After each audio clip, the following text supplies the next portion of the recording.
ভ্যানে সবরে উড়ি উড়ি রুটি বানাইতে কোনো মাইয়ারে ভালো লাগে না। তো কি আর করবো, সংসারের লেবুলি ফ্যামিলির বাকি মানুষের লেবুলি তো উঠন লাগতো, নাস্তা বানাইতে হইব। জানাগুলোকে একখানে ছোটোখাটো মানে ট্রিক্স শেয়ার করবো আরই।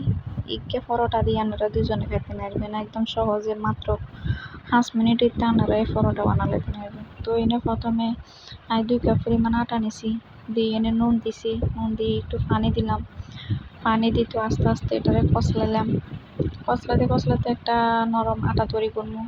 এরপরে ফ্রাই প্যান দিছি, ফ্রাই প্যানের মধ্যে তেল দিলাম একটু, দিয়ে এবারে গুলোন্যা আটা এগুলো দিয়ে দিব আমি তেলের মধ্যে। তো দিয়ে দিলাম আটাগুলা ফ্রাই প্যানের মধ্যে, দিয়ে অনেকটু লাড়াচাড়া দিব যাতে ফ্রাই প্যানের মধ্যে গুঁড়াটা লাগি যায়।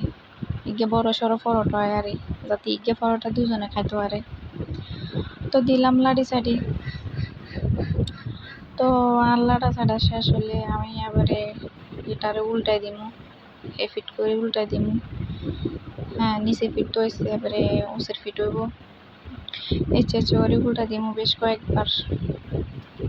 তো উল্টাতে এরকম করে উল্টাতে দেখবেন যে এটা একদম ফুলি উঠছে, ভিতরে এটা ফাট হয়ে যাব, ফুলি যাব। তো হেঁটে বুঝবেন যে এটা হয়ে গেছে। তো একটা দিয়ে আপনারা দুজনে খাইয়ে লেখা নেবেন।